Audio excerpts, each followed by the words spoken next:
Next आपकी book जो auditing theory चल रही है उसमें थर्ड टॉपिक हमारा है ऑडिटिंग प्लानिंग का या फिर ऑडिट प्लानिंग। किसी भी कंपनी में कोई भी ऑडिटर जब ऑडिट के लिए जाता है तो सबसे पहले उसको इसके लिए प्लानिंग करनी पड़ती है। प्लानिंग करने में सबसे पहले आपके पास क्वेश्चन आ सकते हैं, define the preliminary steps before commencement of the new audit. कोई भी ऑडिटर अगर किसी कंपनी में नया ऑडिट स्टार्ट करने जा रहा है उसको पहले क्या स्टेप करने होंगे। सबसे पहला स्टेप है रिसीविंग अपॉइंटमेंट लेटर।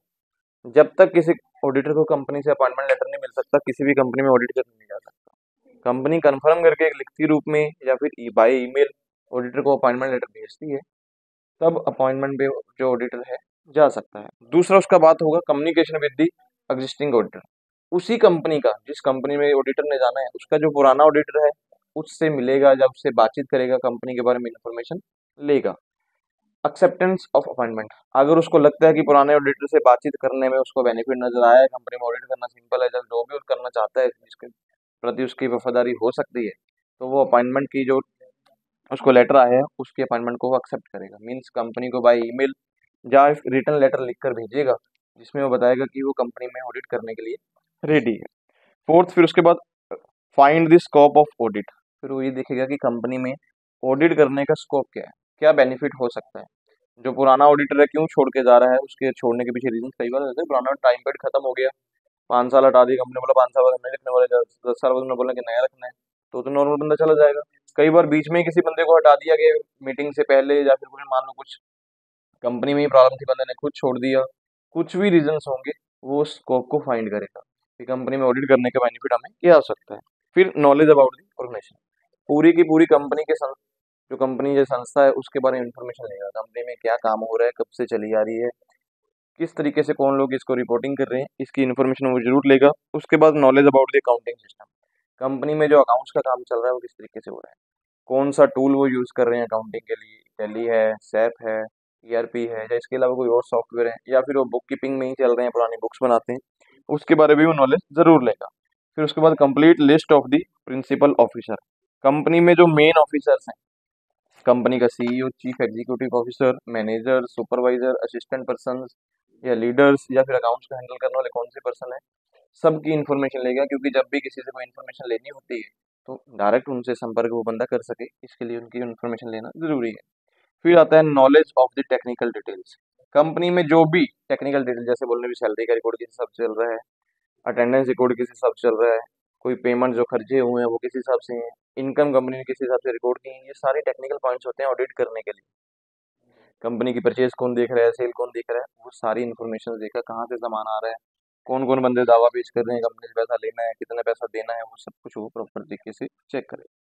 फिर आएगा observation of the previous auditor report, जो पुराना ऑडिटर था उसकी रिपोर्ट्स भी वो जरूर चेक करेगा कि उस बंदे ने जो रिपोर्ट्स बनाई हुई है वो किस हिसाब से बनाई है। कंपनी वाले अगर उसकी रिपोर्ट से सेटिस्फाइड नहीं थे तो मुझे नया क्या करके देना है, इसके बारे में इन्फॉर्मेशन लेगा।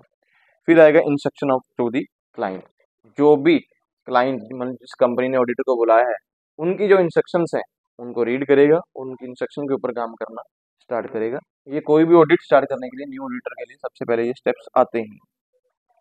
इसके बाद हमारे पास आता है प्रिपरेशन बाय द ऑडिटर। अगर कंपनी में ऑडिटर ज्वाइन करने के लिए रेडी है, ऑडिट करने के लिए बिल्कुल तैयार बैठे, तो उसकी प्रिपरेशन स्टार्ट होती है। उसको भी इसमें कम से कम 7-8 पॉइंट काम करना पड़ता है। सबसे पहले आएगा ऑडिट की प्लानिंग। ऑडिट का प्लानिंग का मतलब होगा भी क्लाइंट के पूरी अकाउंटिंग सिस्टम की, कंपनी की पूरी इंफॉर्मेशन इकट्ठी करना, ये ऑडिट की प्लानिंग है। आप जब भी मान लो कोई एग्जाम्पल, आपने बुक का एग्जाम देना है, तो प्लानिंग क्या होगी, पहले तो बुक फाइंड करेंगे तो उसकी पूरी इन्फॉर्मेशन लेंगे, इसमें कौन कौन से टॉपिक है, कौन कौन सा काम हम इजीली बेस पे कर सकते हैं, इसको ऑडिट प्लानिंग में ही लिया जाता है। फिर आता है ऑडिट का प्रोग्राम। ऑडिट का प्रोग्राम का मीनिंग होता है कि ऑडिट की प्रोग्रामिंग की जाएगी। मीन्स कौन कौन से काम हम किस तरीके से स्टार्ट करेंगे और कहाँ पर खत्म करेंगे, ये प्रोग्रामिंग में होता है। मीन्स स्टार्टिंग हम बोल सकते हैं कि स्टार्टिंग हम सैलरी से स्टार्ट करेंगे, फिर खर्चे देखेंगे, खर्चे के बाद हम परचेज देखने वाले हैं, फिर सेल देखने वाले हैं, लास्ट में जाके कंपनी के जो फाइनल रिपोर्ट्स हैं उसको हम बनाने वाले हैं। ये ऑडिट प्रोग्रामिंग में आता है। उसके बाद थर्ड हमारे पास आता है ऑडिट की नोटबुक। ऑडिट का नोटबुक का मीनिंग होता है कि जो भी ऑडिटर होगा कंपनी में ऑडिट की एक नोटबुक जरूर बनाएगा। मीन्स उसने जो काम सेटअप कर लिया, जैसे मैंने आपको बोला कि पहले सैलरी से स्टार्ट कर रहा है, फिर अटेंडेंस देख रहा है, फिर खर्चे देख रहा है, जो जो काम होते चले जाएंगे उनके ऊपर वो टिक लगाते चले जाएंगे। ये ऑडिट नोटबुक होती है। अगर किसी में कोई डेफिशिएंसी उसको मिलती है तो उसका प्रूफ फाइंड करके वो साथ में अटैच करके साथ में रखता चला जाता है, ताकि जब कंपनी में फाइनल रिपोर्ट बनानी है तो उसमें वो एज ए प्रूफ रिपोर्ट दे सके। ऑडिट नोटबुक के बाद उसका फोर्थ जो काम होता है, ऑडिट वर्किंग पेपर्स। जो भी ऑडिट काम कर रहा है उसके पेपर्स उसके पास होने चाहिए। मीन्स हर एक चीज़ का प्रूफ उसके पास कौन कौन से निकल के आए हैं, उन सभी चीज़ों को सेग्रीगेट करना, अलग अलग करके बाद में इकट्ठा करना, कंबाइन करके उसकी रिपोर्ट इजीली बेस पे बना देना। फिर आता है ऑडिट फाइल्स। जब ऑडिट कंप्लीट हो जाता है, ऑडिट कंप्लीट होने के बाद एक ऑडिट की स्पेशल फाइल बनती है। कोई एक आधी पेज की नहीं होती, कम से कम 15-16 पेज, कई बार 20-25, कई कंपनी ज़्यादा बड़ी हो तो अलग अलग सेक्टर के बारे में जो जो चीज़ उसने फाइंड की, उसमें क्या क्या चीज़ें उसको मिली, क्या चीज़ें नहीं मिली, जो चीज़ें बिल्कुल सही थी, सबके बारे में एक फाइल रेडी करता है जो कंपनी को मीटिंग के लिए उसने सबमिट करनी होती है। ऑडिट फाइल के बाद उसका नेक्स्ट स्टेप होता है ऑडिट मैनुअल। ऑडिट मैनुअल का मतलब कि जो भी मैनुअली काम उसमें हुए थे वो प्रॉपर डिटेल से उस काम को कंप्लीट करना है। आपने प्रोग्रामिंग सेटअप कर ली, ऑडिट की फाइल भी बना दी, ऑडिट का नोटबुक बना दिया, वही सारा काम अब प्रैक्टिकली शुरू जब हो जाता है, खुद नहीं करता ऑडिटर कभी भी काम। जो ऑडिटर कंपनी में होगा वो हमेशा अपनी रिस्पॉन्सिबिलिटी डेलीगेट करता है, फिर उन चीज़ों के ऊपर सुपरविजन करता है, सुपरविजन के बाद उसका कंट्रोलिंग करता है। जो भी उसने अपने अंदर जो बंदे रखे हैं, जो क्लाइंट्स रखे हैं, जब जो उसके बाद पर्सन काम कर रहे होते हैं, उनको मैनुअली कंपनी में छोड़ देता है। अलग अलग बंदे के अलग अलग काम के ऊपर वो बंदे रिपोर्ट्स बनाते हैं और रिपोर्ट्स बना के ऑडिटर के पास वो सारे सारे पॉइंट्स पहुंचा देते हैं। लास्ट में हमारे पास आता है ऑडिट का मेमोरेंडम। ऑडिट का मेमोरेंडम का मतलब होता है कि जो जो टेक्निक्स उसने यूज़ की हैं ऑडिट करने में, statistical techniques, mathematical techniques, probabilities या कुछ भी उसने यूज़ की है, उन सभी चीज़ों के बारे में डिटेल में इन्फॉर्मेशन वो ऑडिट में लिख के कंपनी के पास सबमिट कर देता है। ये सारे स्टेप जो हैं किसी भी ऑडिटर के द्वारा ऑडिट करने में यूज़ किए जाते हैं। आपकी बुक में वही 4-5 पेजों को बढ़ाया गया, फिर उसके एडवांटेज डिसएडवांटेज लिखे हैं। किसी एक के एडवांटेज डिसएडवांटेज आप पढ़ लीजिए, इसका बेनिफिट क्या था वो सब में ही लिख सकते हैं, सबके लिए अलग अलग लिखने की जरूरत नहीं। उसके बाद लास्ट में एक आपके पास इस टॉपिक में छोटा सा टॉपिक में लास्ट में बोलते हैं कि ऑडिट का जो वर्क है वो कितने भाग में निकलता है। 3 भाग में निकलता है। सबसे पहले डेलीगेशन, फिर सेकंड सुपरविजन, फिर आता है review of audit work. Delegation का मतलब होता है कि ऑडिटर कभी भी सिंगल अपना काम कंप्लीट नहीं करता। उसका काम होता है कि अपनी रिस्पॉन्सिबिलिटी का काम तो उसी ने खत्म करना है, अपनी रिस्पॉन्सिबिलिटी जब किसी बंदों को डेलीगेट कर देता है। मान लीजिए आप मेरे अंडर काम कर रहे हैं, तो मैंने आप 4 या 5 लोगों को अलग अलग काम देके कंपनी में भेज दिया कि आप लोग ये काम कंप्लीट करेंगे। जब आप ये काम कंप्लीट कर रहे होंगे तो आपके ऊपर मैं बिल्कुल भी ऐसा नहीं हो कि सारा काम छोड़ दूंगा, आपके काम को मैं सुपरविजन भी जरूर करूंगा। अगर आप कंपनी में 5 दिन ऑडिट है तो मैं 5 दिन में कम से कम 1-2 बार तो जरूर कंपनी आऊंगा, कौन बंदा कितना कितना काम करके बैठ गया है उसको आके जरूर भी चेक करूंगा। उसको बोलते हैं सुपरविजन। सुपरविजन के बाद लास्ट में हमारे पास आता है रिव्यू। आपने अपनी रिपोर्ट्स बना के ले आनी है और मैंने उसका कंप्यूटर में रिकॉर्ड लेने के बाद रिव्यू कर लूंगा कि जो काम हुए थे बिल्कुल सही हुए हैं। अगर सेटअप हो गए हैं तो अपनी स्टैंप लगा के रिपोर्ट बना के कंपनी के पास सबमिट हम लोग कर देते हैं कि ऑडिट आपका कंप्लीट हुआ। ये था आपका छोटा सा टॉपिक ऑडिट प्रोग्रामिंग का जो हुआ खत्म, जाए ऑडिट प्लानिंग का। कोई पॉइंट इसमें है ऐसा पूछने वाला तो देखिए। इसी में आपका ऑडिट प्रोग्राम नेक्स्ट टॉपिक है ऑडिटिंग थ्योरी में। Fourth topic audit programme.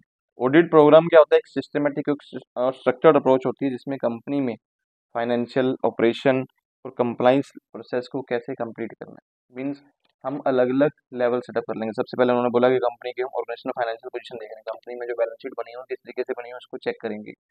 फिर उसका ऑपरेशन जो जो काम उसमें हुए थे क्या वो बिल्कुल सही हुए हैं नहीं, क्योंकि उन सब चीज़ों को चेक किस हिसाब से करना है इसको ऑडिट प्रोग्रामिंग बोलते हैं। पहले से ही एक डिटेल वर्क बना लेना, कौन सा काम किस तरीके से कंप्लीट करना, लास्ट में कंप्लाइंस में इन सभी फाइल्स को इकट्ठा करके कौन से ऑफिसर हैं जिनको ये रिपोर्ट सबमिट करनी है, इस प्रोसेस को ऑडिट प्रोग्रामिंग ही बोला जाता है।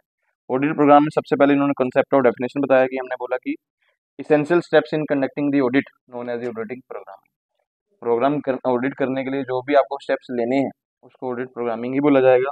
सेकंड आता है purpose of the audit program. आप जो किसी कंपनी में ऑडिट करने जा रहे हो, जो भी स्टेप करने जा रहे हो उसके पीछे मेन मकसद हो सकता है कंपनी के अपने मकसद हो, उनको ऐसा लगता है कंपनी में किसी प्रकार का कोई फ्रॉड हो रहा है, हमें वो डिटेक्ट करने हैं। कई बार ऐसा लगता है कंपनी को हमारे किए हुए काम में एरर बहुत ज़्यादा है, आप उन एरर को फाइंड कीजिए और जो बंदे काम कर रहे हैं उनको प्रिवेंट करना भी सिखाइए कि आगे से ये एरर ना आए, आप किस तरीके से ये काम कर सकते हैं। या फिर जो कंपनी में जो प्रॉपर रिपोर्ट रिकॉर्ड बने हैं उनको एक स्पेशल बंदा हमने रखा हुआ है कि प्रॉपर उसको मॉनिटर करता चला जाए, ताकि कल को हमारे ऊपर कोई केस ना लगे, क्योंकि गवर्नमेंट डिपार्टमेंट से बार बार कई बार केस लग जाते हैं। अगर प्रॉपर ऑडिट हुआ होगा तो केस लगने के चांसेस कम होते हैं।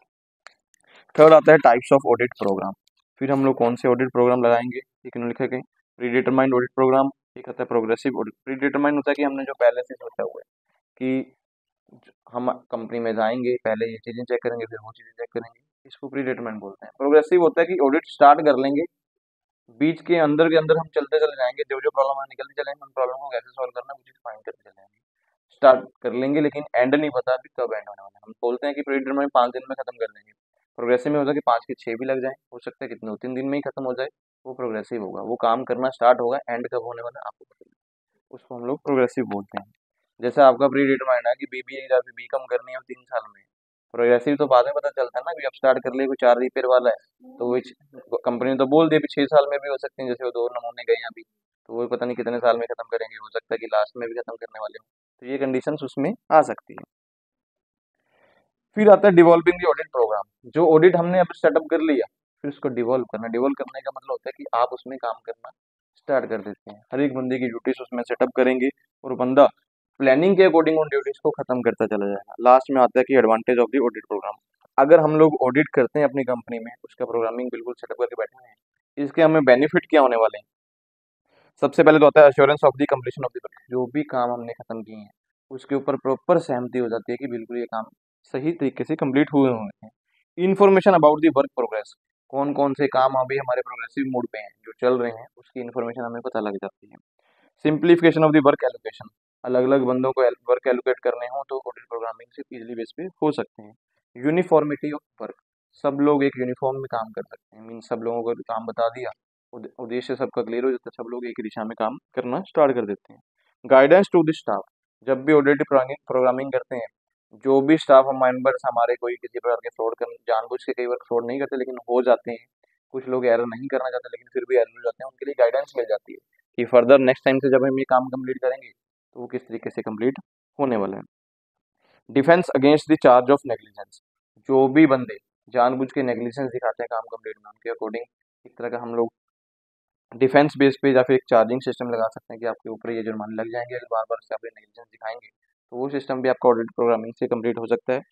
डिवीजन ऑफ द रिस्पॉन्सिबिलिटी, सब लोगों की रिस्पॉन्सिबिलिटी डिवाइड हो जाती है, मीन्स अलग अलग बंदे को उसके काम के निपुण, या फिर जो बंदा किसी काम में निपुण है तो उसके प्रति उसकी रिस्पॉन्सिबिलिटी निकल के बन जाती है।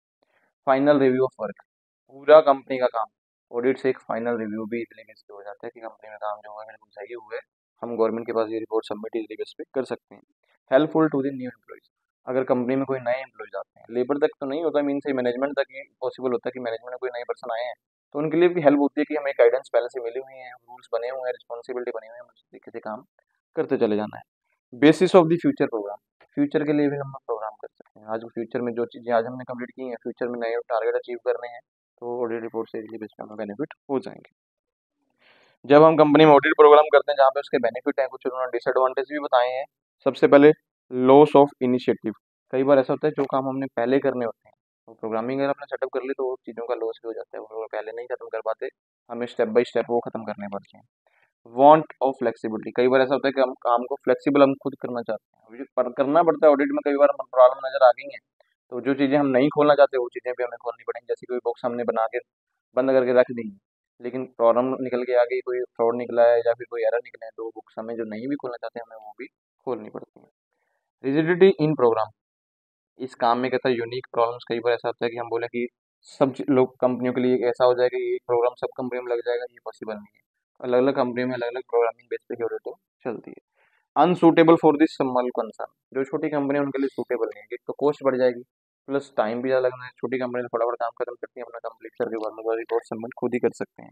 No scope for the changes, audit programming में आप बोलेंगे स्टार्टअप कर लिया और बार बार चेंजेस करके ऑडिट प्रोग्रामिंग करना है, ऐसा नहीं है, जिस तरीके से आज स्टार्ट किया वैसे ही आपको कंप्लीट करना पड़ता है। Concealment of the staff in capacity, concealment के इन्होंने बोला कि जो भी ऐसे हमारे पास स्टाफ होते हैं उनको असिस्ट करना, कई बार ऐसा होता है कि प्रोग्राम के पीछे उनको असिस्टेंट करना पड़े, ऐसा कोई जरूरत नहीं होती, कई बार जो भी बंदे हमने रखे होते हैं वो भी हमारे कई बार काम नहीं आते, क्योंकि जो चीज़ें फाइंड करनी है टेक्निकल स्किल्स जिसके लिए चाहिए तो बंदा उसमें काम नहीं, एग्जाम्पल बोले भी हमें इनकम टैक्स रिव्यू करना है, अब जो बंदे हमारे पास अकाउंट डिपार्टमेंट में बैठे हैं उनका काम तो सिर्फ बुक एंट्री का ही है, वो इनकम टैक्स को रिव्यू कर ही नहीं पाएंगे, उनको बोलो जीएसटी की रिटर्न मैच करनी है तो नहीं कर पाएंगे, तो ये प्रॉब्लम्स भी कई बार आ जाती हैं। अगर आप बोलोगे कि उनको असिस्टेंस करने बैठ जाएंगे तो टाइम और भी ज़्यादा लग जाएगा, कंपनी इतना टाइम देती भी नहीं कि उनको टाइमली अपनी रिपोर्ट जो है आगे सबमिट करनी होती है। फिर हमारे पास आता है अगर किसी कंपनी में ऑडिट वर्क चल रहा है तो उसका कंट्रोल या फिर उसमें क्वालिटी कैसे देख सकते हैं। अगर आप चाहते हो कि कंपनी में ऑडिट चल रहा है तो उसमें आपका कंट्रोल प्रॉपर कैसे रहेगा, प्लस उसमें क्वालिटी कैसे आएगी, इसके लिए कुछ पॉइंट्स उन्होंने बताए हैं। सबसे पहले तो प्रोफेशनल रिक्वायरमेंट, ऑडिट करवाना है, जो भी आपके पास बंदे काम कर रहे हैं वो प्रोफेशनल होना चाहिए। मीन्स उनके पास नॉलेज एक्सपीरियंस होना चाहिए, प्लस उनके पास डिग्री भी उसी लाइन की होनी चाहिए, तब है। अभी कोई बंदा एचआर में पढ़ के बैठा है, आप उसको बोलोगे कि हम लोग ऑडिट में ले जाएंगे, तो पॉसिबल नहीं है। वो सिर्फ एचआर का ऑडिट कर सकता है, लेकिन कंपनी में जो फाइनेंस है उसका ऑडिट करना उसके लिए पॉसिबल नहीं होने वाला। स्किल्स एंड कम्बिनेंस, उस बंदे के पास वो स्किल्स भी होनी चाहिए, मीन्स एक्सपीरियंस लेके बैठा हुआ जो पहले भी उसने ऐसे कोई कॉम्पिटिशन्स जो है किए हुए, मीन्स हम बोल सकते हैं किसी न किसी कंपनी में काम करने जरूर किया था पहले भी। उसके बाद असाइनमेंट, उस बंदे को जॉब की असाइनमेंट्स भी होनी चाहिए। कौन सा काम बंदा कंपनी में कंप्लीट करना चाहेगा। आप बोलो भी बस तू ही चला जाए जाके सारे काम कर दे, पॉसिबल नहीं है। अगर सब बंदों को पहले से ही आप काम देके भेजोगे तो ऑलरेडी इजीली बेस पे सॉल्व हो जाएगा, प्लस उसमें क्वालिटी भी जरूर निकल के आएगी। फिर हमारे पास आता है डेलीगेशन। डेलीगेशन का मीनिंग होगा कि सब बंदों का अलग अलग काम सौंपना, अपनी जिम्मेवारी किसी और को ऊपर सौंपना। लेकिन डेलीगेशन भी एज पर देयर स्किल्स ही होती हैं, जिस बंदे के पास जो स्किल्स हैं उसको वही काम दिया जाएगा। फिर आता है कंसलेशन। अगर ऑडिट में आप क्वालिटी लेके आना चाहते हो तो उसमें कंसलेशन भी होना जरूरी है, मतलब सलाह लेना। जब जो आपके साथ काम करने वाले बंदे को काम कर रहे हैं, अगर उनको किसी प्रकार की कंसलेशन की रिक्वायरमेंट है तो आप उनको वो सलाह दे भी सकें।